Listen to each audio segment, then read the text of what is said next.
right, let's see what you guys had to say this week. All right.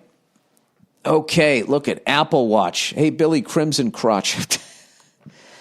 Even though that's recycled, I've heard that one before. I still love that one. First of all, avid listener to the podcast, and I loved F is for Family. Well, look at you. Aren't you just a salt of the earth? God bless you. God bless you. Last Monday, you asked why the Apple Watch is not called the iWatch. A company by the name of OMG Electronics. Oh my God, electronics. Got a trademark on the name in 2012 before Apple did, probably in hopes of getting money from Apple when they inevitably followed the iPad, iMac, and iPhone with the iWatch. So Apple avoided that altogether and called it the Apple Watch.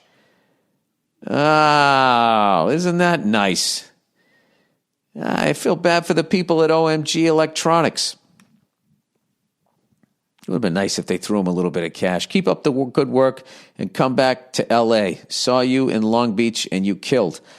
I fucking root for people like that. You know, if you're going to do some shit like that, you anticipate it. You can't get mad at that. You know, like that fucking guy. Remember that guy who he cornered the market on hand sanitizer right before the pandemic? I mean, the guy was one of the great calls of all time. How many times have they told us something's coming? SARS and all of this shit, Y2K, it never fucking happens. This guy's like, I think this one's real. I got a feeling in my gut. I'm going to fill up my garage with fucking hand sanitizer. And that's what the guy does. And he gets vilified for price gouging fucking hand sanitizer and all of this shit, right? And then meanwhile, all the corporations can do it and nobody gives a fuck. Fucking gas is like on its way to being $6 a goddamn gallon. Nobody even used it last year. You should have a whole bunch of extra. Or whatever, 2 years ago. In 2020, nobody even fucking used this shit. I don't know. All of this is just fucking emotion. I don't have any goddamn facts behind this shit. All right, if I were a dictator. Oh, this is one of my favorite things, and you guys are really responding to this. It's a fun thing to fantasize about being a dictator, isn't it? I fucking enjoy it. I really fucking enjoy it. If I were a dictator, if you weren't a doctor and you were questioning doctors, the next time you needed surgery, I'd make you perform it on yourself. If I were a dictator, hi, Bill. If I was a dictator, I will make it illegal for 14-year-olds and below to own a smartphone. Thank you. Thank you. I don't understand that on any fucking level. The shit that is out there on the fucking internet. And this bullshit that, you can put on the parental fucking blocks on it. And they can literally Google how to turn them off. Or some fucking nerd will figure out how to do it at school. It's so fucking dumb. Like, I can't imagine the fallout. These fucking kids, they don't even get a childhood. The fucking shit that you can see on the goddamn internet, and you just hand your kid a phone. I'm not doing that shit. My kid's going to get a fucking flip phone. That's where my kids are going to hate me. But it's just like, trust, I'm doing you a favor. But then their friends will just show the videos. It's really bad, man. We're so fucking far behind with that shit about protecting kids with the internet and phones and all of that type of stuff. I don't know. Maybe that's part of the conspiracy. Maybe they're doing that. And they'll be like, hey, man, a microchip doesn't have any porn on it. Canadian dictator. Dear pencil dictator. First and foremost, I'm sorry for your loss. Your anecdote about the comic leech that ended with Bob's one-liner about stealing the eggs hit hard. Oh, yeah, man, that was one of the great ones. I can tell you love the guy, and I'm glad he knew how you felt. Yeah, man. Yeah, man. That was, I don't know.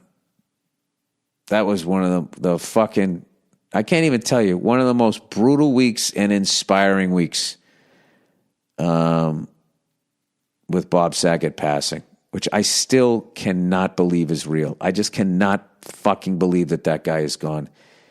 And of all the friends that I've lost, I don't think I've laughed more thinking about a friend than that guy. And I swear to God, like this is like his passing has been like inspirational. Like even him dying was inspiring. Just how like everybody from all different areas of his life all said the same thing about what a great guy he was and how fucking hilarious he was. Yeah, man. I love talking about the guy too. He was, I swear to God, man, just everything that everybody's saying is true. All right. Anyway, secondly, as a non-American, let me tell you all the shit that is wrong with your goddamn mess of a country. I know how much you love that, just fucking with you. If I was a dictator of the U.S., because Canada is clearly flawless, why can't, no, dude, you got to write back and do one for Canada. I want to know what's going on up there, because you got a lot of fucking people up there saying this is the end of our democracy and all that. I follow some of you Canadians. And why don't you stick to fucking writing kids' book? You guys got the same fucking thing going on up there. Anyway, here's how I build a utopia. A, I'd widen the pay gap between minimum wage and high-skilled jobs, but I would offer free college/skilled labor training for anyone who wanted to live better. No living wage for getting high and flipping burgers for 40 years. Teachers would get paid. I like that one.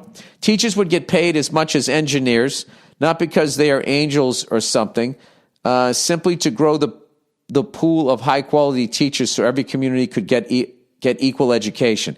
Every kid in the country would start life well-educated and roll into free college/skills training, resulting in constantly growing tax base. This would also brainwash the next generation to accept the benefits of my rule.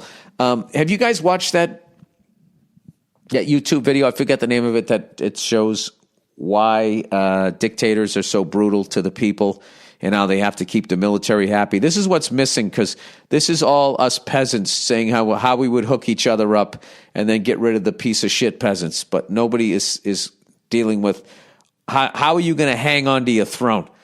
Anyway, I would force healthcare providers and drug manufacturers to negotiate rates directly with me for the entire nation.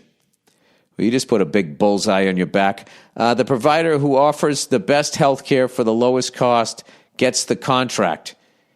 If service quality declines, management is exiled and negotiations open back up. All right, well, how do you prevent some other wannabe dictator from giving a better deal to those healthcare providers, and then they start backing you, then you're in trouble? But I like all these ideas. This seems like you're working for the people here. Finally, iWatch owners would have to complete an annual 3-day solo hike through grizzly bear territory. It's a surefire way to thin the herd. I even keep the iWatch commercials on TV long after, just to catch any stragglers we don't need in the DNA pool. All right, I like all of that. All right, dictator. Good morning, Captain Drizzle Dick. Thanks for reading this. You ask about dictation. I'd be the imperial grammar dictator. Oh, God. Meaning I create an empire of well-spoken citizens through dictatorship. Mispronounced fucked up grammar such as the following would be punishable by my grammar police. Irregardless. It's regardless, you stupid shit sticks. I like that you're still profane as a grammar police person. Its meaning is without regard, kind of like your fucked up grammar. Well, you also say stupid shit sticks, so let's not fucking make you Shakespeare over here. Espresso. There is not one single X in the word espresso, or especially for that matter. What do I say? I think I say espresso, don't I? Although you wrote espresso, so I said espresso. Can I get an espresso? Can I get an espresso? I think I say espresso. I think I say it with an X. Like I learned a long time ago, it's etc. Is that how you say it with, or etc. I forget it. I was never good at this shit.